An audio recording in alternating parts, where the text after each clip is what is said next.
Hoje no Plantão da Missão, Renan Santos 2026.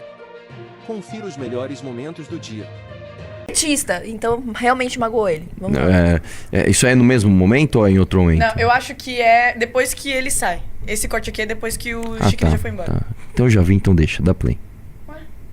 Aqui, naquele post ele escreveu assim: Sestaro do Iron Talks acabou de ser desmascarado por mim.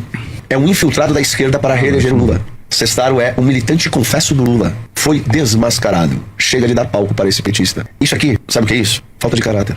Eu tenho família. Aqui eu não tenho um funcionário. Meu filho trabalha comigo, a minha esposa faz os cortes, eu me viro pra pagar tudo isso daqui, pra um almofada sentar na minha frente, querendo voto, defendendo o indefensável, fazer showzinho e ainda dizer que eu sou petista. Eu entendo que ele é seu amigo, não tem problema nenhum. Falei, inclusive, eu gosto dele, gostava dele, agora eu não gosto mais. Porque é óbvio, não tem caráter, me desculpa. Esse tipo de declaração eles consideram fato, porque petista eu não sou. Eu não sou do Lula, não ganhei dinheiro de nenhum político. Não, nunca vi você falando mal bem do Lula aqui. Acabou, irmão. Nunca vi você falando bem do Lula. Entendeu, meu ponto? Senão nem viria aqui. É sobre isso. Agora vamos lá, o povo vai votar. E vou garantir pra você uma coisa: o povo vota em quem o povo se identifica. Ele é forte no Paraná, ele tem muitos seguidores.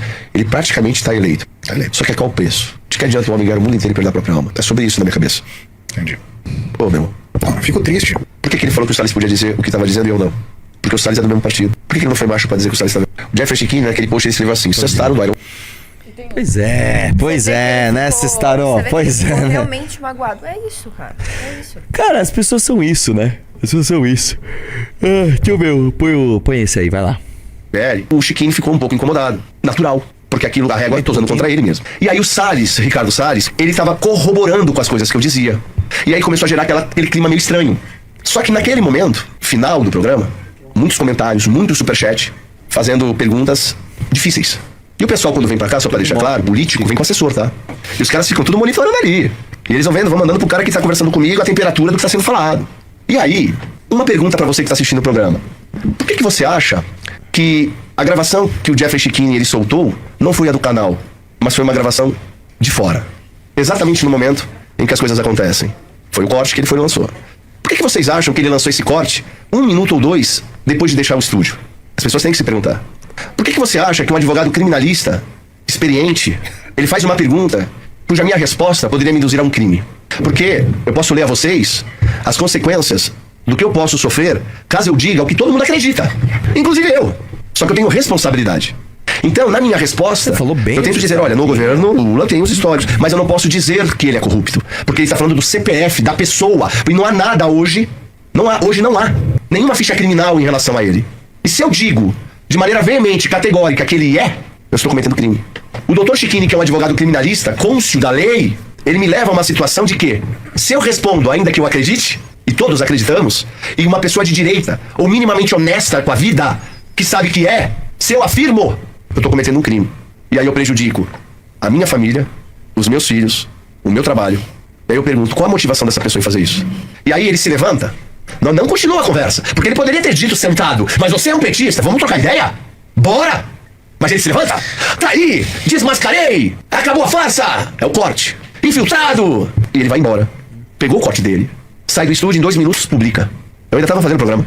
Aí eu recebo, ele já tinha publicado, e ele diz: não deem palco para petista. E o que ele faz contra mim, ali, é muito lamentável. Porque como eu sou, e tento, obviamente, fazer contraponto contra todos os espectros políticos que passam aqui, se eu perco a minha credibilidade e imparcialidade, eu perco tudo. Porque quer dizer, você tá atacando fulano porque você é isso. E tudo que eu construí foi colocado em xeque por causa dessa afirmação mentirosa. De uma pessoa que não se importa com família, com trabalho, mas que quer o voto do povo. Essa é a classe política de alguns que estão se candidatando. É dessa forma. Só que eu pergunto pra vocês uma coisa: um político que não pensa que destruir uma família, um trabalho, por voto, pra ele não é nada, será que esse cara merece o voto de alguém? Será que ele realmente se importa com o povo ou com alguém? Por que ele tava de microfone de lapela? Por que antes do programa ele estava com pressa acelerada? Microfone de lapela? Sim. Caralho, ele Pra tava de poder, na microfone de hora que gravar, lapela, velho. o Sestaro tá basicamente explicando que foi tudo já meio que planejado Não, antes mas dele ir. cara, peraí, desculpa. Você vai no podcast de alguém, você tá com o microfone de lapela fazendo sua própria gravação, velho. Porque assim, você fala, pô, eu tô em um lugar que não é ao vivo. Eu quero garantir que é uma coisa. É ao vivo, foi ao vivo, né? Foi ao vivo. Se tá ao vivo, por que você levou...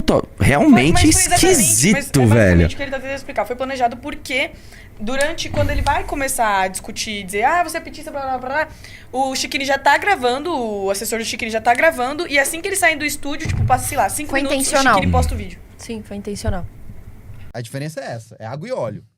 E esse cara, como ele é obrigado a fazer uma decisão de investimento e obrigado a ter um horizonte temporal, olhar no futuro, ele vai, puta, se eu for com o Flávio, eu tô fudido. Se eu for com o Renan, pelo menos tem uma alternativa aqui de uma proposta de Brasil, tem muita coisa que eu concordo. Eu não tenho subsídio intelectual pra defender o Flávio dentro do meu grupo social sem ser o mongol da sala. Não dá, o Flávio é indefensável.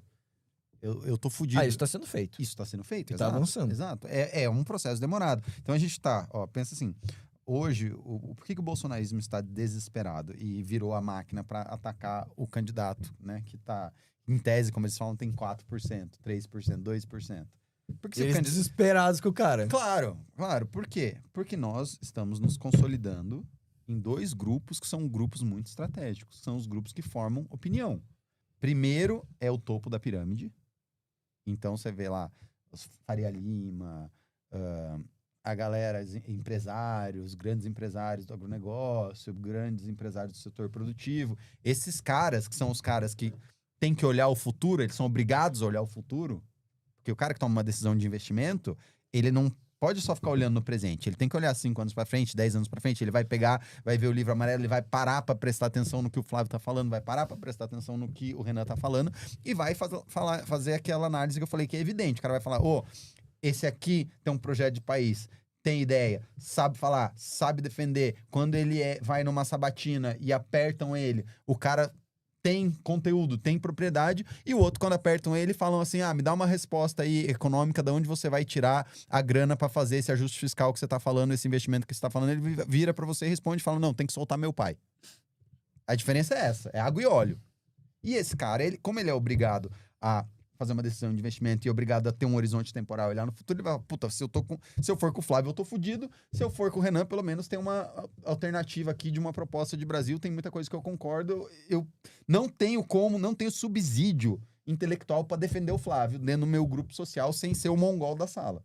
Então, vamos ter que defender o Renan e vamos começar e tá nesse processo, né, de debandada. O outro público que é muito estratégico e forma opinião pra caralho é o mais jovem. É o Zoomer. Por quê? Porque olha como tem Interessante uma isso. mesma... Os dois têm uma mesma... Como é que eu posso dizer assim? Tem uma mesma característica fundamental entre os dois grupos. Sabe qual é? Repete a pergunta. Vou refletir. Qual é a característica fundamental que une o topo da pirâmide com o Zoomer, com que faz com que os dois estejam apoiando o Renan Santos? Futuro? Futuro, horizonte de futuro. Por quê? O cara, aqui, como eu falei, o cara que toma decisão de investimento, ele é obrigado a olhar para o futuro. O Zoomer, o que ele tem? Nada, ele tem uma perspectiva de futuro. Então ele é obrigado a olhar para frente. Porque, né, ele vai virar e falar, quando eu vou conseguir comprar um apartamento? Se inscreva no canal para acompanhar os próximos cortes do Missão. Até a próxima!